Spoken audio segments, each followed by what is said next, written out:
All right, thanks everybody. And it's great to be here. This is some kind of great conference, huh? Yeah. I want to tell you a little bit about myself first, very briefly. I was born in France, actually, but my parents are Americans. And my parents loved to travel, and as a little kid, growing up early on in France, but later in Colorado, went to Mexico and Stonehenge and Brittany and France and to Greece and Turkey and places like that. Climbed the pyramids in Mexico, and I grew up in the 60s, so I got a strong dose of Johnny Quest cartoons and Lost in Space and Star Trek and the Time Tunnel and the Invaders. Remember that one? I graduated from high school actually in Missoula, Montana in the mid-70s, and then I had the opportunity to go to Taiwan as an English teacher. So I dropped out of the University of Montana and I headed to Japan and Taiwan, and my ultimate goal was to go to the Himalayas and climb. I was a technical climber at the time, so I wanted to go to Mount Everest and stuff like that. And I started traveling around the world. I wanted to see the Great Pyramid. I lived in Israel for a while. I went to Egypt. I went to Sudan. I got a job working with Chevron Oil, actually. So I worked with an oil company for a year or two in Africa and made some money. At the time, I was just sort of a $5 a day traveler, backpacker around the world. But like you, I've always been interested in UFOs, in Atlantis, and Bigfoot, psychic phenomenon, Tibetan mysticism, all that kind of stuff. And that's continued today. I eventually, when I returned to the United States in the early 1980s, I began writing my books. And so I also became very interested in anti-gravity, Nikola Tesla, all those things. So we'll get right into that. As far as Ancient Aliens goes, I was part of the original introductory documentary. And the show's been really going now for 12 years or so. It started at about the same time as The Big Bang Theory, which is a popular show. And that show's over now, but Ancient Aliens is still going.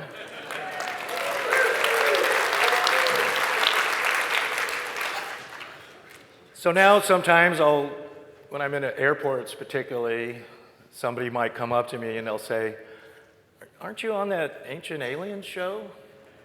And I'll say, yeah, I'm on that show. And they'll say, "Can I ask you a question?" Yeah, I say, "Sure."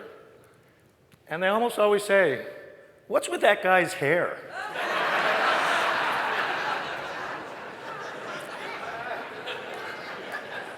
And Giorgio's a great guy.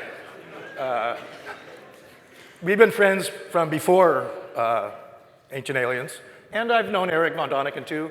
I also read Chariots of the Gods in 1972 when it first came out. My mom liked to read those kind of books, and so I read them too. And I have to admit that Eric's books really helped get me going. I would read his books, and I wanted to see him. He would go to these strange places and tunnels in Ecuador and all these cool places and Pacific Islands and stuff. And as a kid, I was like, hey, I gotta see this stuff, see it for myself. So let's get going here. One of the things that interests me so much is the super megaliths. Megaliths that are weighing 80 tons, 100 tons, 500 tons. That's a typical obelisk, weighs about 500 tons. The largest blocks that we know are in Baalbek, Lebanon.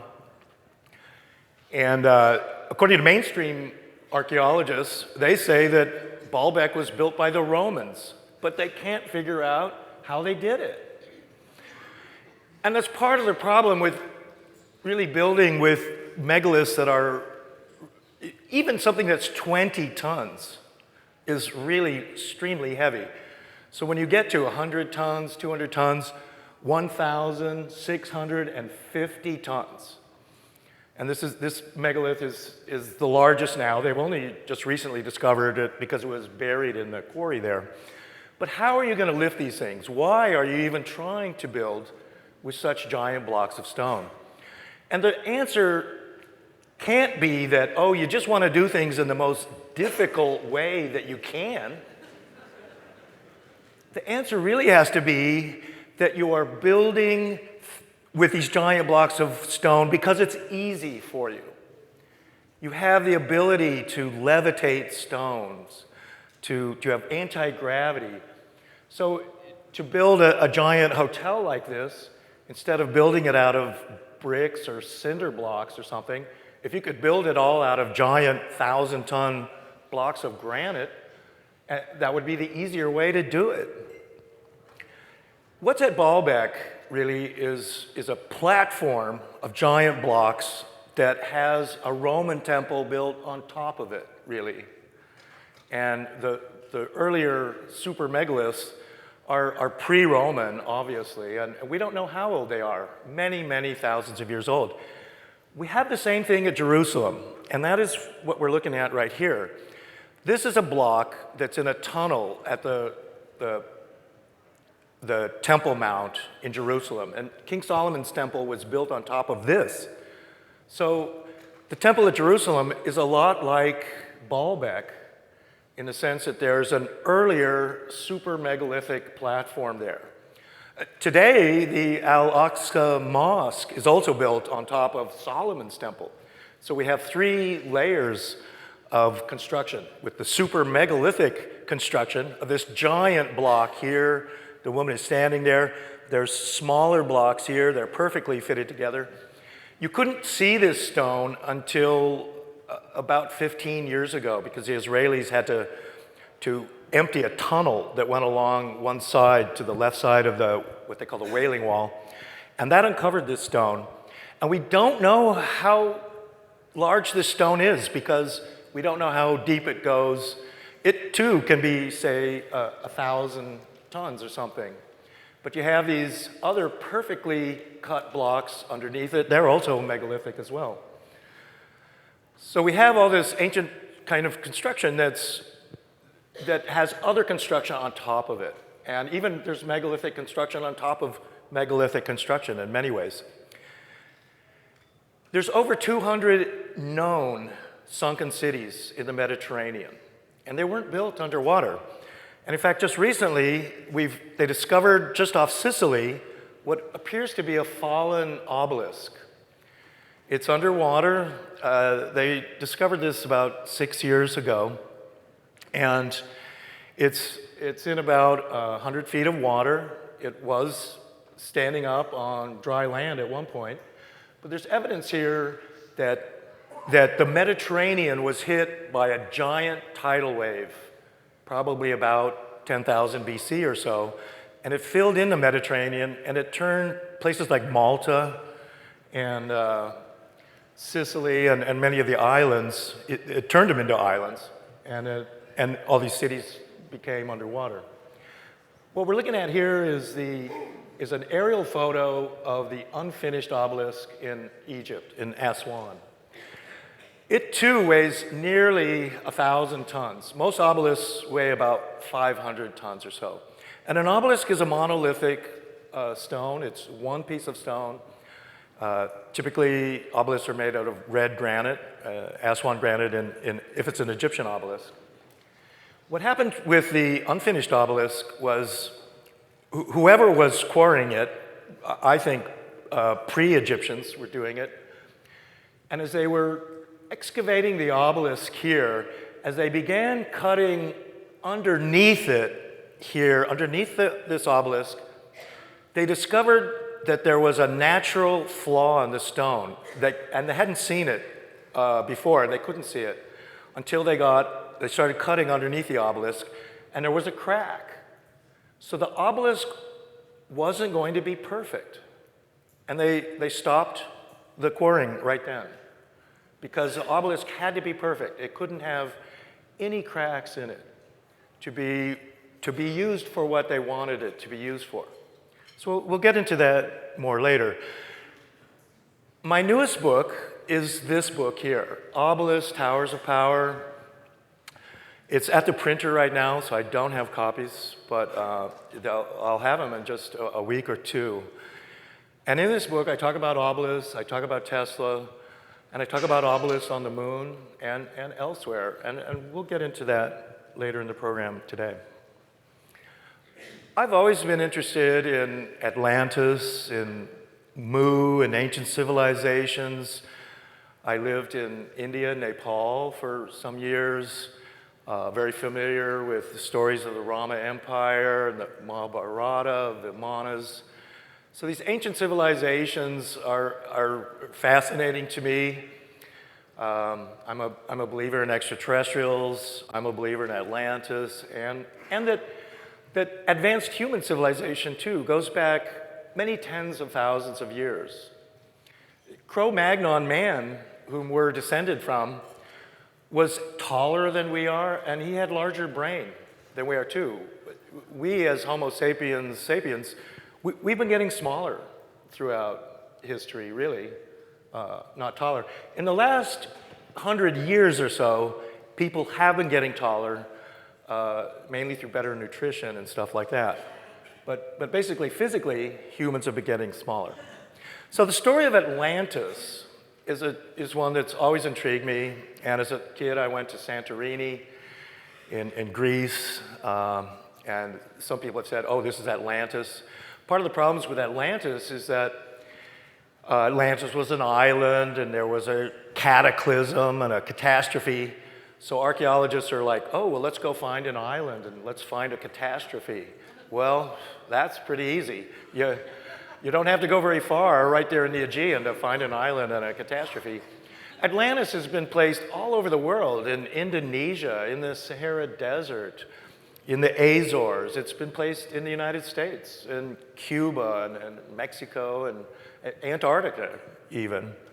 And the story of Atlantis, just briefly, it's an Egyptian story. It's the Greek philosopher Plato talks about Atlantis in two of his dialogues.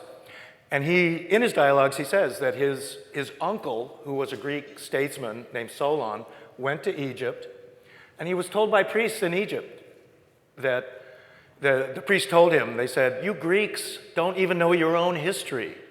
Greece is a much older country than you even know. And he tells them, the Egyptian priests tell Solon the story of Atlantis, and that even Greece and Atlantis fought a war. So we have other stories too and this has been coming out of India just recently, of the Tamils there saying that, oh yeah, the ancient India and the Tamil nation was much bigger. We had a lost land that went through southern India and even went to Australia. So, and then we have the lost continent of Mu out in the Pacific and whatnot. And all these would have been megalithic cultures, people who had the ability to move, cut giant stones, and that's what they wanted to do. So let's go briefly to South America and look at some of the stones. Perfectly cut, giant blocks of granite. This is Oyonte Tombo. It's between Cusco and Machu Picchu. And it's one of my favorite sites. When you look at Oyonte Tombo, you see these giant blocks, 100-ton, 200-ton blocks of red andesite granite. And what we're seeing here is exactly how it was during the Inca times too. So when the Incas and the Spanish actually fought a battle at Oyonte Tombo, but this is what it looked like even then at the time of the conquest. And the Incas themselves weren't capable of moving these giant blocks. So what we see today at Oyonte Tombo is exactly how it was in Inca times too. A bunch of scattered giant blocks that were meant to be part of some giant structure that was either destroyed or it wasn't really completed. And something that I talk about in many of my books is what is this, and it's called a keystone cut. So a keystone cut is a T-shaped cut or an hourglass cut. Sometimes they're also circular, and they're always on two sides of giant blocks. So there's always got to be another one of these corresponding, and then molten metals are poured into this. But there's a problem at Oyonte Tombo because you can see places where these keystone cuts are on vertical walls, like what we're seeing here. And that means that this block is not where it's supposed to be. This block has been moved, whatever it was supposed to be, and another block, it was somewhere else, because you wouldn't have a keystone cut on a vertical wall like that. At Oyonte Tombo, as you walk up into the main part of the structure, you see these perfectly fitted granite walls and things. You have huge lichen patches. You have those knobs. It's megalithic. It's incredible. The quarry is on a mountain across a river, so just bringing the blocks there was a problem. This is Machu Picchu, which I hope many of you have been to. It's a megalithic city too. It's a secret city on top of a mountain. Today, it's the most popular tourist spot in South America. Part of the whole thing in my books, and you know, Brian Forster's a friend of mine, his books are now kind of similar to mine. I first went to Peru in 1984. Now, as you go from Oyonte Tombo and Cusco and Sacsayhuaman, you go to the Altiplano and Lake Titicaca. So this is Lake Titicaca. Half of it is in Bolivia, half of it is in Peru, and it's the highest navigable lake in the world. Parts of Lake Titicaca are extremely deep. Up in this area, it's almost 1,000 feet deep. Other parts of Lake Titicaca down in the southern end are fairly shallow. There are sunken cities in Lake Titicaca. There are seahorses in Lake Titicaca, which biologists and geologists cannot explain. Seahorses are normally living in tropical Hawaii and Indonesia and stuff like that. They live in warm coral reefs and stuff. So why seahorses would be in Lake Titicaca is very strange. It would indicate that Lake Titicaca was at sea level at one point, and now it's nearly 13,000 feet in the Andes. There are underwater structures in Lake Titicaca, and in fact, recently, an Italian team claimed that they were diving, and it's difficult to scuba dive in Lake Titicaca. It's such a high altitude, you have to dive with mixed gases and things like that. But they claimed that they saw a golden obelisk underwater, just off of that northern part of the island of the sun. There's also a lot of UFOs come out of Lake Titicaca, and we'll get into that a little bit more. Recently, I was at this place, the Mokayakta Chopa in Espinar province. Not many people get to this. It's in a kind of remote area. It's megalithic. It's perfectly fitted together. We don't know what these were for. Mainstream archaeologists are saying, oh, these are burial towers. Although part of the problem was that, and even early Spanish noticed this. They said, well, if these are burial towers, they're perfectly fitted together. They're megalithic. But the people themselves are living in crummy little mud huts. And so they thought that was strange. They're like, yeah, the people live in these crummy mud huts, but they build these perfect megalithic towers for the dead. And they couldn't really explain that. So it baffled them why the Incas or these, what they thought were contemporary cultures, would be doing this. Well, part of the real answer there is that these towers aren't for the dead. They're not burials for the dead. But what they are smelters. They're for smelting metals. And they're furnaces, in a sense. So if you're going to have molten metals and you're going to have a giant metallurgical complex, you need smelting, and you need charcoal, you need to have furnaces, you have to have high temperatures to melt ores, you have to wash ores, you have to melt them, you have to mine them. So let's go real briefly to a place near Lake Titicaca called Coquimbo.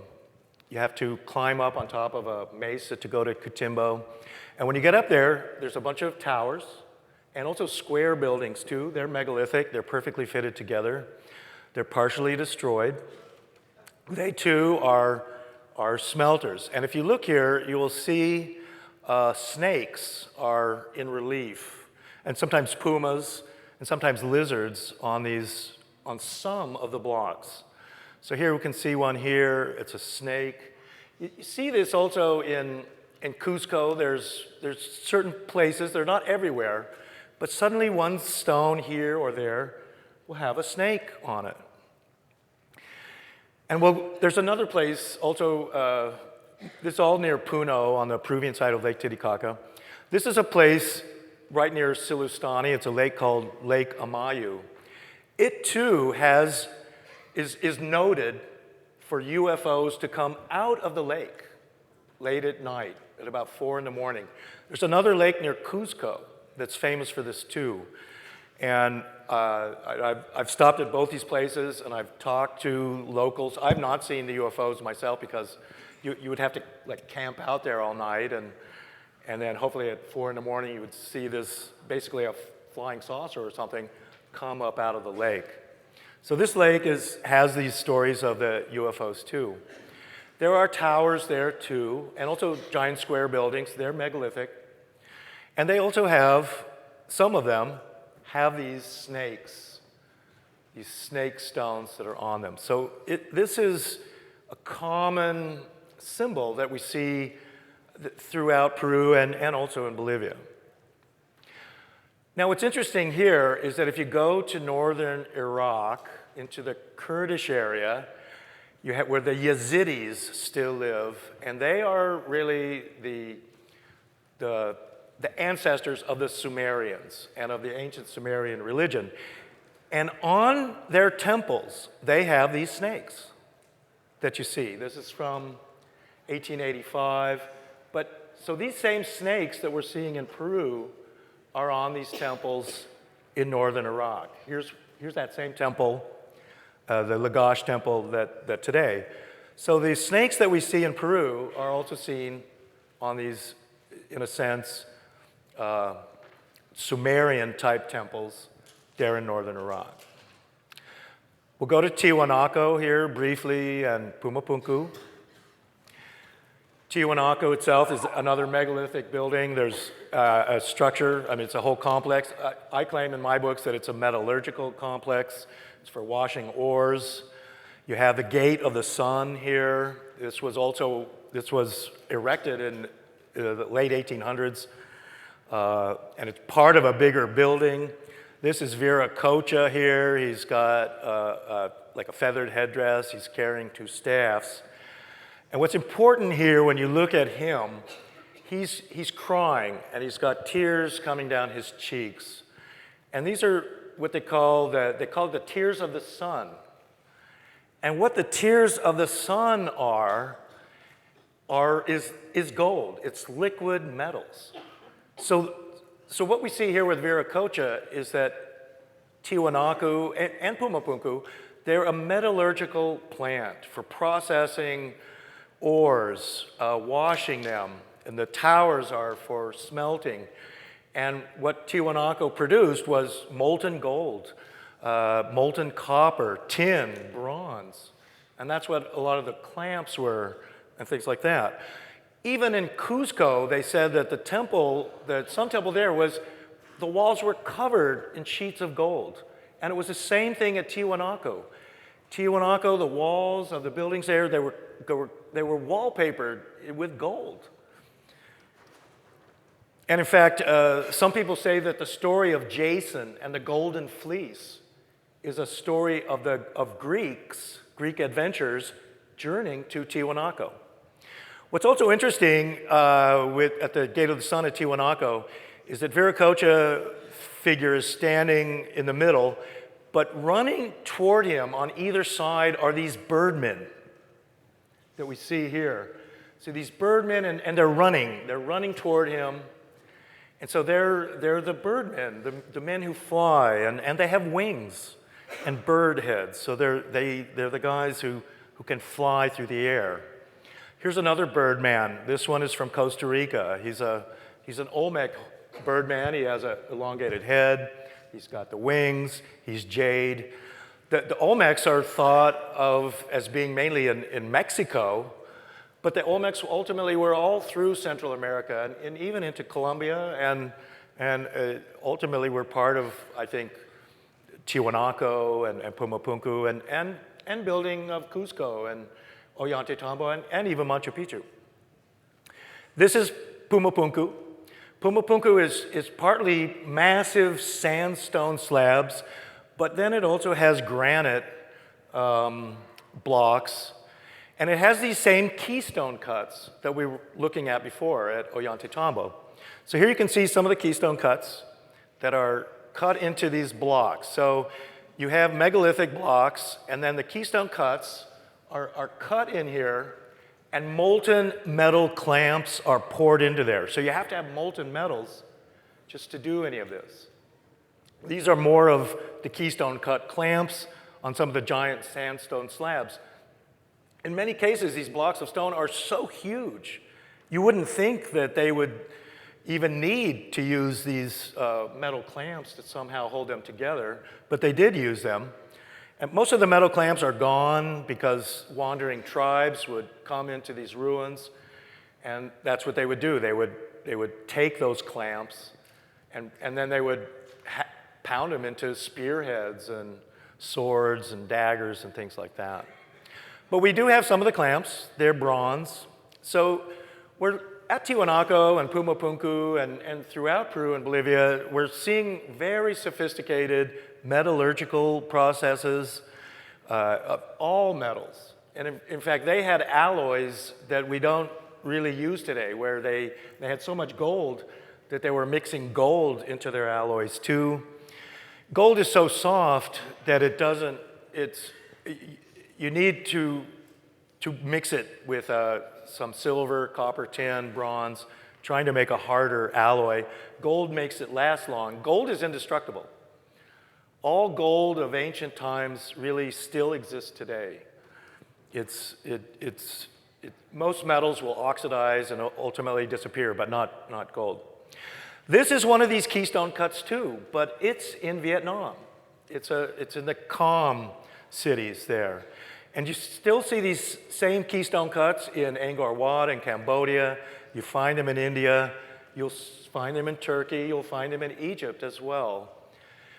So these kind of keystone cuts that are in, and we're seeing them here too, they're all over the world. But this is an unusual way of fastening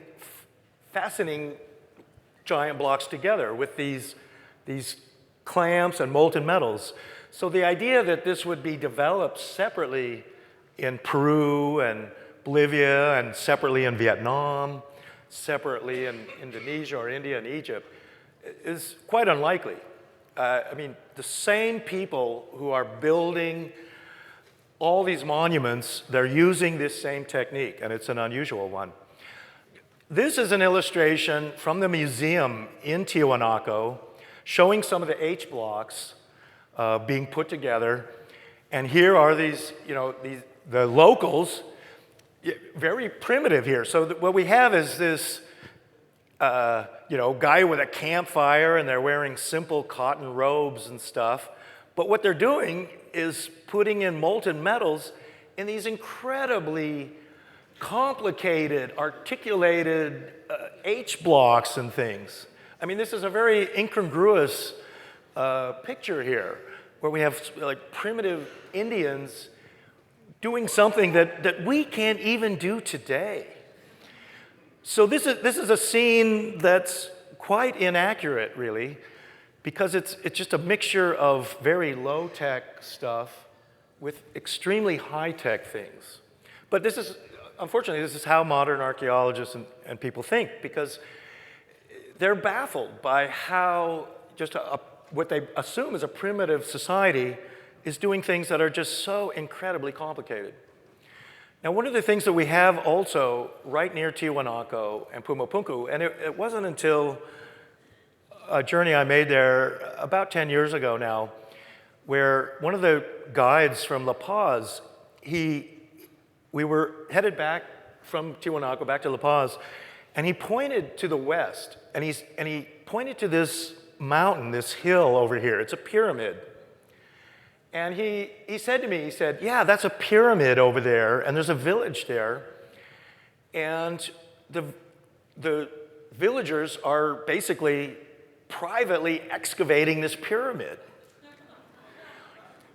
And in other countries, you couldn't really do this, but Bolivia is one of these countries where, you know, there's not a strong central government and a lot of restrictions.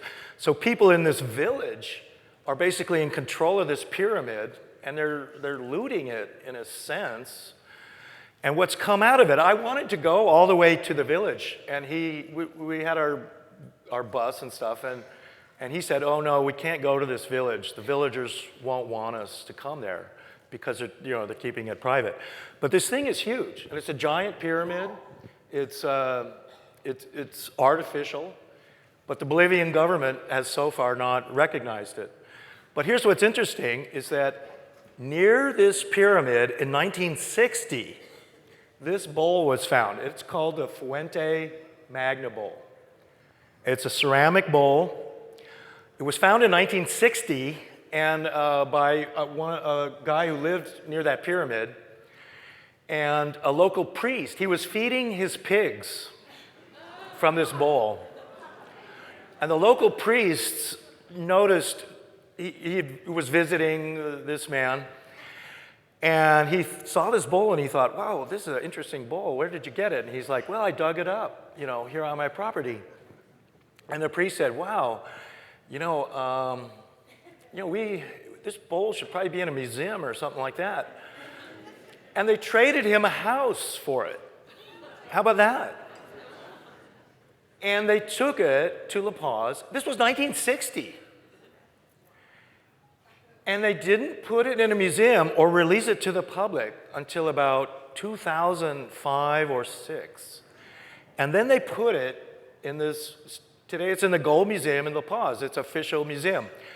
And here's the thing, this bowl has 2 types of Sumerian writing on it. It has Sumerian cuneiform, which we can see here, and it has Sumerian hieroglyphs on it as well. So the Sumerians are credited with creating the first language, or written language, script, shall I say, which is cuneiform, but they also used hieroglyphs before that as well. So the Sumerians were writing with two different scripts. So this bowl right here it's got Sumerian writing on it, 2 types. And it just can't be there. Mainstream archaeologists would say, no, the Sumerians didn't come to Peru in the Andes, and there's no writing there. Supposedly the people didn't have writing. So this is an OOPArt, an out-of-place artifact, an impossible artifact. It's literally a time bomb for archaeology, and all that archaeologists can really do is ignore it. And that's what they do. Only Ancient Aliens has ever had this bowl on a documentary that I know of. And I was there at the time. And even National Geographic has not really touched this because it totally overthrows all of mainstream archaeology, just this one artifact. And in fact, mainstream archaeologists would have to say, this is a fake. It has to be a fake. But it's in the museum. It's in the Gold Museum in La Paz, the National Museum. And it's not the only artifact with Sumerian writing. There's another artifact that also came from that pyramid. And it's called the Pocatia Statue. And it's about a 3-foot-high granite statue. It's been broken, so it's in 2 pieces now. The guy is wearing a turban up here, and on his thigh is Sumerian hieroglyphs are written on both sides of his thigh. This is not on display. It's at that same museum where the Fuente Magna bowl is, but this is not, you cannot see this. I've seen it because during the Ancient Aliens episode, they brought it out for that show. So here we have Sumerian writing, which is essentially indicating that Tijuanako and Pumapunku and many of these things were somehow built by the Sumerians, or at least they were there at the time. And this takes us to the Anunnaki and the Sumerian gods and things like that, and we'll get into that more later.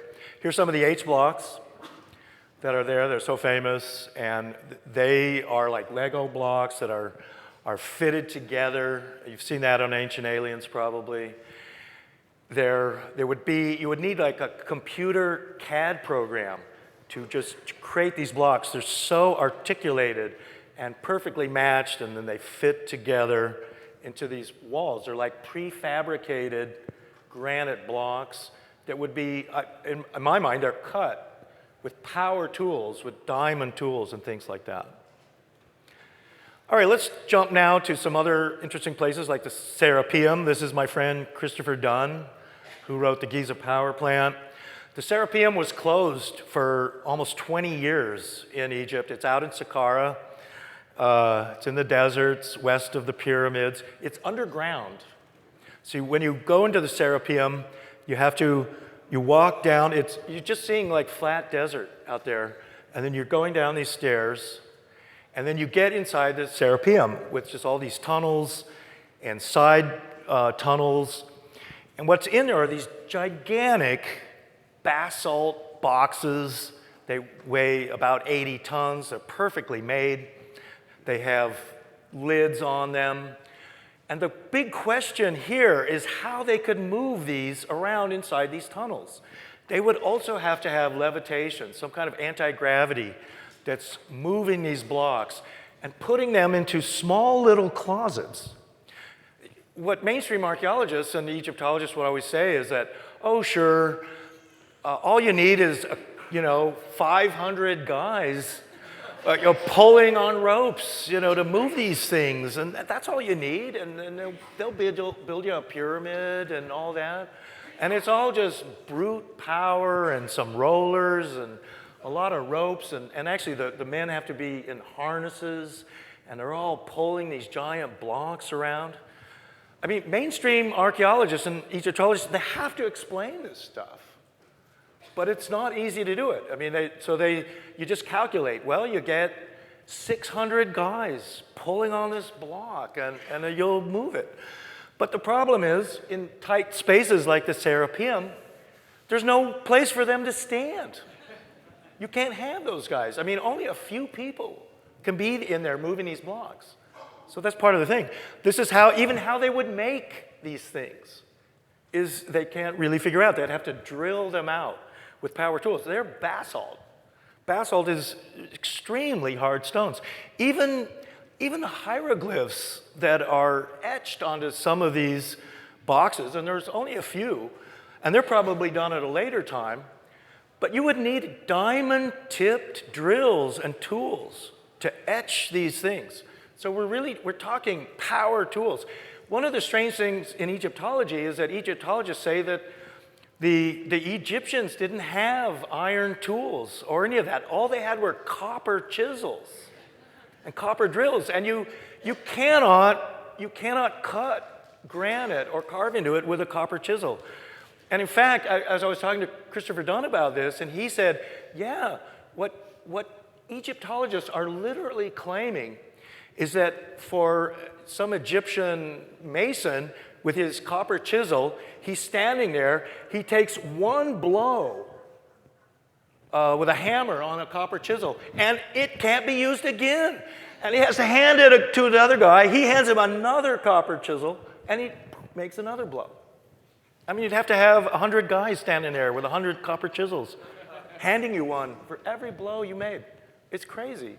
But this is, so whoever was building these things had to have precision tools, power tools, diamond cutting tools I mean, that's what we use today, and they could do it with no less, really. Here's Christopher Dunn again in the Serapium. He's measuring the exactness of the straight walls. And part of it, what he's looking for is, again, he's a machinist, and just how perfect they are, which shows that basically power tools and even computer type tools are what are creating these things. So I talk about a lot of this. Chris Dunn talks about it in his books, and I talk about it in my books, Ancient Technology in Peru and Bolivia. This is another scene inside the Serapium. All right, let's look at another oddball enigma, which is these stone balls. So stone balls around the world, the most famous ones are in Costa Rica. They're quite mysterious. Some of them are almost the size of a Volkswagen. You see a lot of them in San Jose in the main part, but the main capital. They're perfect. They're granite. I've had stonemasons and machinists tell me that making a perfectly round stone ball is one of the most difficult things to do, and that too requires computer-aided programs to cut the ball into perfect spheres. Not all stone balls are perfect spheres, but many of them are. And what were they for? Well, maybe this is probably not what stone balls were used for, plugging them up. But we don't know really what they were used for exactly. Were they used to move some of the giant megaliths? They're very mysterious. So here's some of the stone balls. They're generally, in Costa Rica, they're found in the jungles. They're just found in these mountain jungles. And it's as if really a tidal wave washed them up into the hills of southwestern Costa Rica, and kind of near to Panama on the Pacific coast. This is one.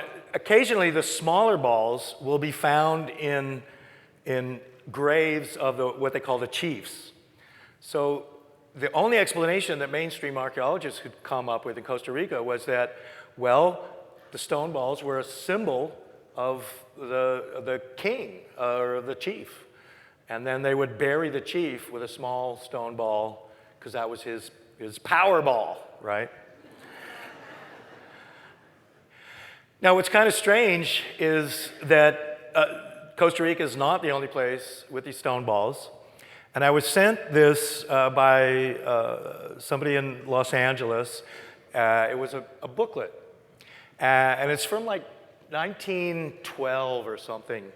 And it's all about building this electric trolley in Santa Monica in Los Angeles. And it's not there anymore, but it was an electric trolley that went from Santa Monica into Los Angeles. And it was on rails and stuff.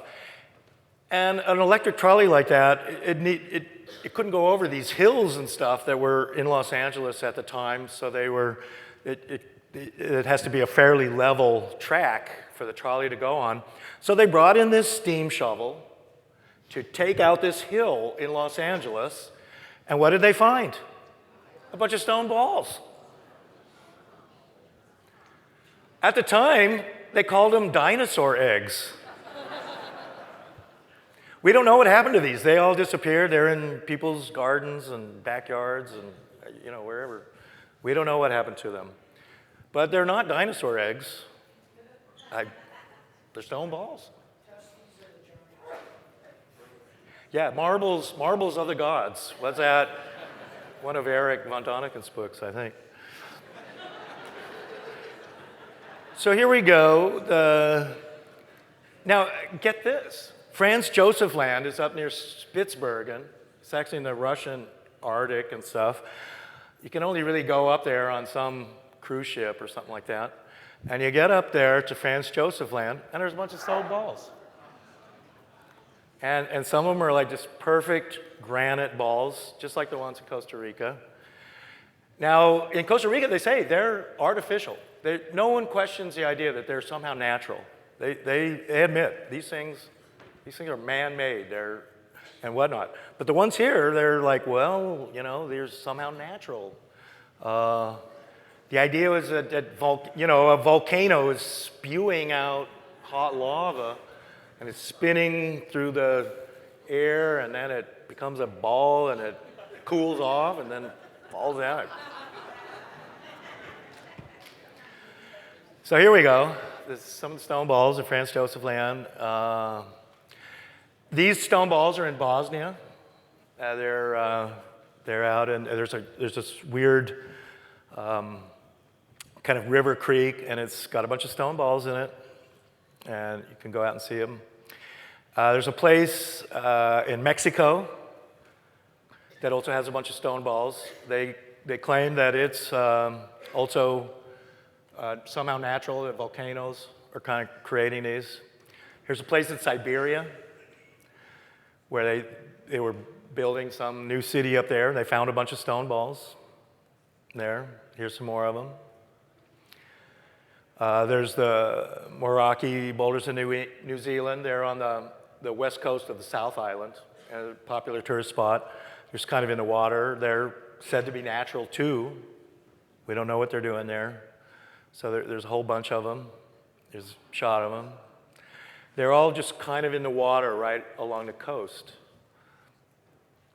There's stone balls in Italy, and they're big. I mean, and when you see stone balls like in Europe, you might think, oh, well, the catapults or something, we're like, firing these stone balls, but they're actually like too big for that.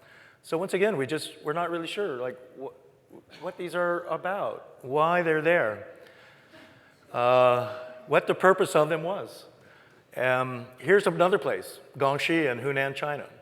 All right, there's this town, and tourists go there to see the stone balls. Here we are, more of the Chinese stone balls. Stone balls on Malta, they found there. So if you make a trip to Malta, you'll also see these stone balls. There, they know they're man-made, and they thought maybe, well, this is how they moved the giant blocks, putting them on these giant stone ball bearings, and that's a possibility. When you go to Easter Island, when you go to the museum there's a stone ball. And in fact, on Easter Island, the islanders themselves say that the most sacred thing on the whole island is this stone ball. They call Easter Island, the islanders, they said, well, we're the center of the earth. We're the navel of the earth. And Cusco is called that too. And Delphi in Greece as well. But what is the center, the power spot of Easter Island is, and this is on kind of near the north coast of Easter Island, is this small little enclosure that has one large stone ball and 4 smaller stone balls around it. And the Easter Islanders say, this is the most important thing on the island. And archaeologists say, well, why? And they can't give an answer. They say, well, we don't know, but this is it. This thing is the most important thing.